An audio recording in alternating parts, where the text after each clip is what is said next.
Alright, so you've probably guessed from the envelopes that you're looking at, we've got a mail call to share with everybody.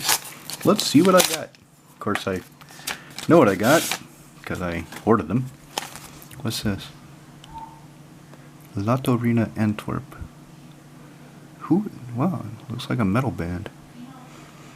From the soundtrack of Senua Saga, Hellblade 2. Okay, I don't know what that is. Some new video game I don't know about? Probably. Alright, let's get to it. Hey, it's my Archaeomancer. So, man, you really tape this up good. Of course, I just need to get to the top of the hard sleeve, hard case, hard yoke, and I'm good. Oh, okay, so did he tape it up? He taped it up. I bought this about 10 years ago. I thought it was funny. It was only 100 crowns, just sitting there. A whole rack of them from this Vietnamese guy at a market at Hulusovica.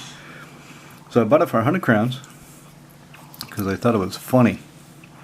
And it's illegal in the United States to have these. Well, some states, apparently it's not illegal anymore, but it's my letter opener.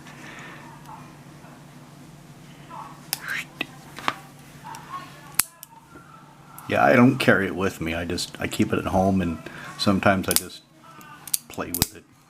Because like I said, to me it's just funny to have it. And 100 crowns? Why not? That's $5 US, €4 for hours of fun, flicking it in and out. Okay, so this is a Secret Lair Archaeomancer. Good condition too. Alright, so this one's going into...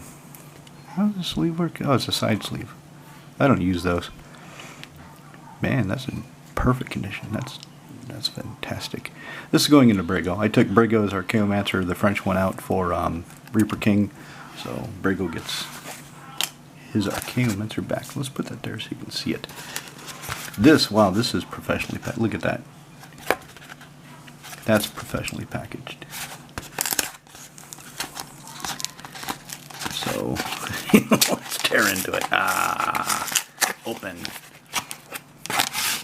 Ooh, I can recycle this one, so I have to open this one carefully. Kind of neat of him to do that.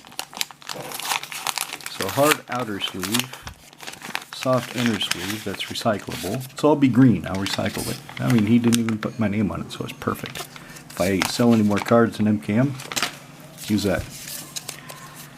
Thick package. I like it when I get thick packages. But I think half of it is this paper. Okay, that comes off. Oh, that was not so hard. That was pretty easy. Welcome to the Astrotorium. Oh, okay, this is that unglued, unhinged, unstable, unknown, unbullshitted. I forget the last unset. So let's see what we got. Ooh, this is my Tolarian Academy. Ooh, yeah. So this is a long shot.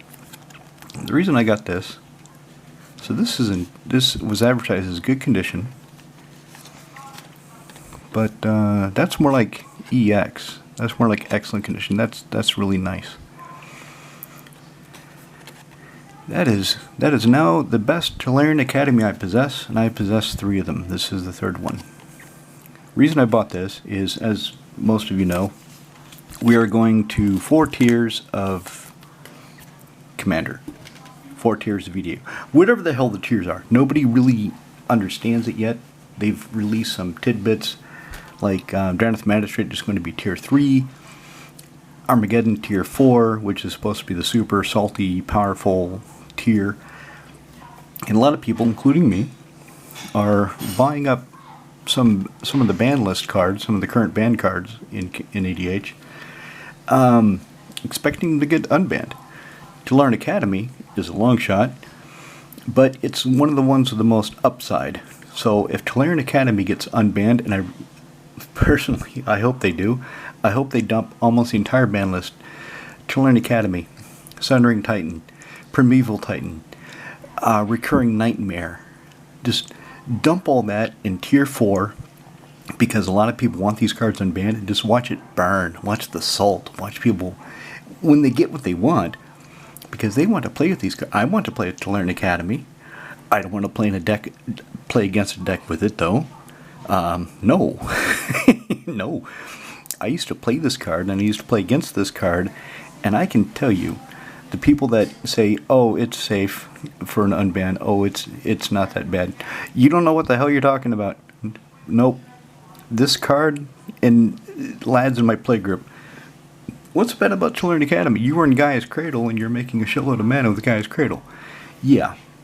All you have to do is Wrath of God, and you nerf my Cradle until I can rebuild. Do you really want me to have access to that much blue in an artifact deck? I don't think you do. And they think about that. And some of them say, I don't think it's that bad, really. Some of them say, yeah, I kind of see your point. I don't think you should have access to that much blue. That would be a super bullshit card. But anyway, so this was €60.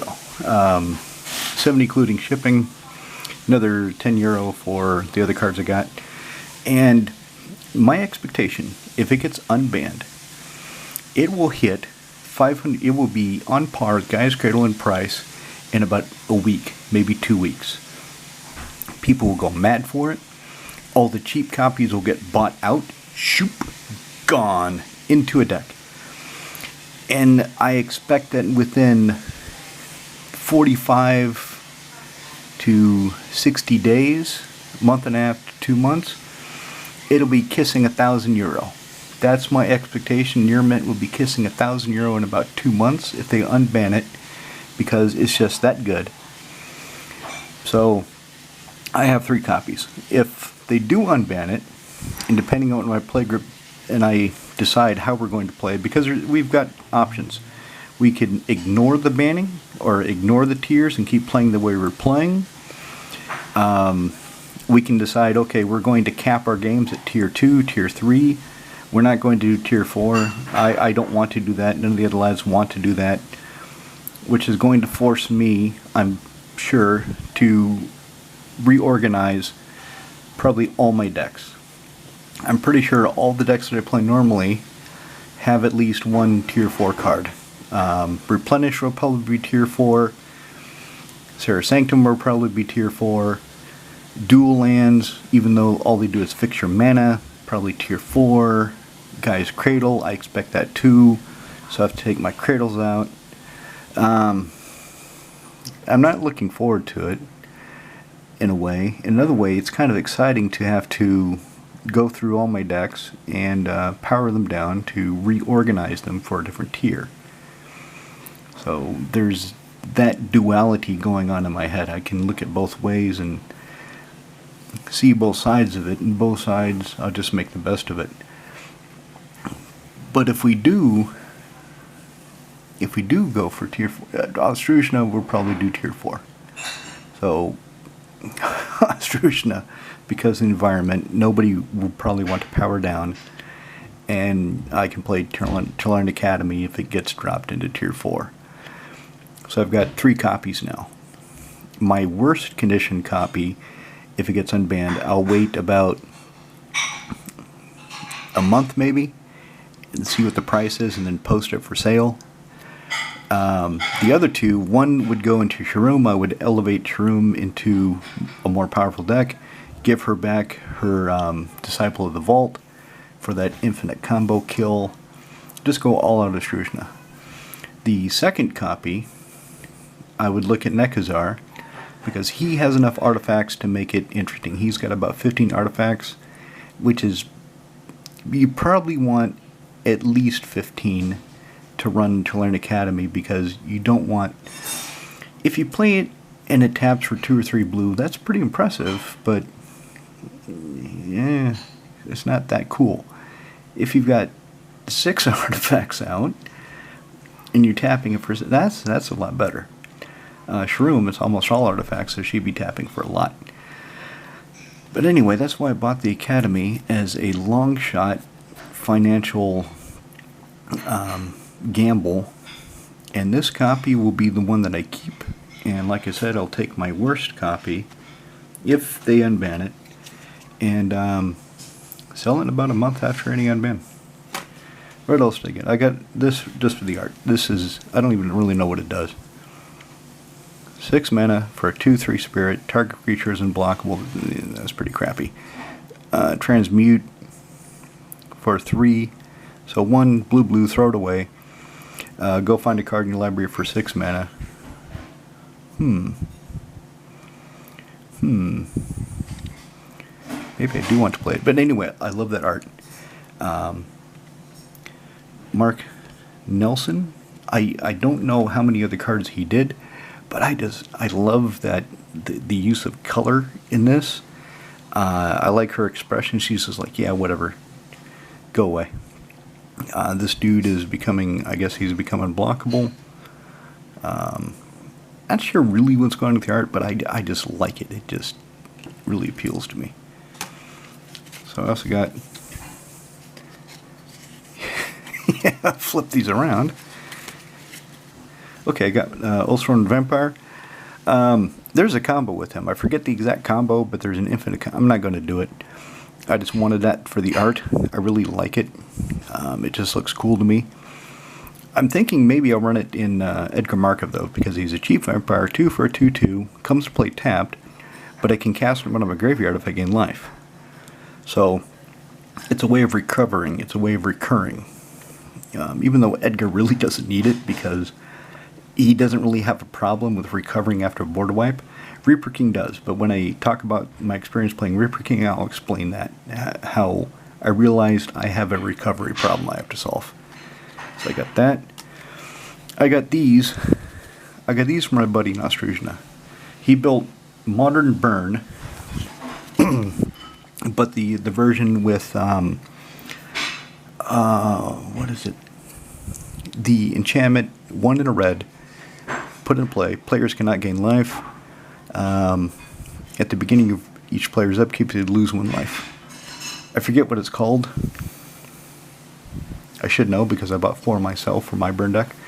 But anyway, I was looking at MTG Top 8, and a lot of people are running Harsh Mentor. So this guy, I was looking at his list, and I will not play this myself because I don't mix Lord of the Rings cards with my regular Magic cards. It's just a stylistic restriction I placed on myself.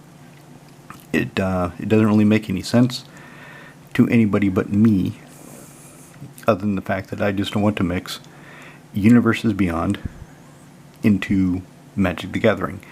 Now, I did do that with Inigo Montoya because I don't like Samut Dissonance art. I just don't like it. So, because Inigo is so cool, I went ahead and violated my own rule to play a Samut Voice of Dissent that I actually like. Because the original art of Samut, he's kind of bent over, looks like he's constipated, looks like he's his guts are just wrenching him and he's in pain. That's not cool. Inigo Montoya, you killed my father, prepare to die. That's cool. So anyway, these are cheap. I got these from my buddy on Australia, and I'll give them to him next time I go out. And I'll tell him, run these in your main deck. Roiling Vortex. Put the Roiling Vortexes in your sideboard and run these in your main, because it'll screw with me in Merfolk because of Ether Vial, Smuggler's Copter, Hex Catch. It'll really fuck with me. Bant Four Swords, it'll fuck with that. It hits a lot of decks. I want to get 4 Amonkhet versions, 4 Amonkhet foils for my own burn deck. I just haven't got them yet. But yeah, it screws a lot of decks. Got this for the art. What does it do? So 1 in a white, creature tokens you control get +1. Well, Reaper King is not an attack deck, so I really don't need him there. Target creature goal gains vigilance and gets +X/+X. It'll end a turn. X number of creatures. But it's a sorcery. Anyway, I got it for the art. I got it for the art because I think it looks pretty cool and it was cheap. Sarah Angel. I'm trying to collect all the different versions of Sarah Angel. I do not have the Japanese one yet because that's like 50 euro. She's really expensive. But he had the Secret Lair one for less than €1, so I picked that up. That'll go into the Sarah Angel collection. Bluffer fish, what the fuck is this? 4 blue for 3/6 fish. 3 to blue. An opponent tells you a statement about themselves and secretly knows whether it's true or false. You guess. If you guess correctly, you guess +2. It can't be. Fucking bullshit. Ooh, a treasure token. Ooh, neat. That's a weird looking treasure. What's this one? Trivia contest. Artifact attraction. Visit. An opponent chooses red card, sorcery card, a legendary card. Red card, and then mills the card. You have 10 seconds to name something from the chosen category starting with the same letter as the milled card. If you do, get a prize. And then you put stickers on this fucking thing. Well, I'll keep it for the art just because it's kind of interesting, but the fucking attraction sticker bullshit. Speaking of Sir Angel, so he had this one too. This is another one I did not have in my collection. I should have, but I didn't, and now I do. And this is from the Vault, Angels. Born with wings of light and a sword of faith, this heavenly incarnation embodies both fury and purity. And it's Rebecca Gay. You gotta love Rebecca Gay art. Conqueror's Pledge. He had a cheap foil one, so this replaces the flat one in my collection.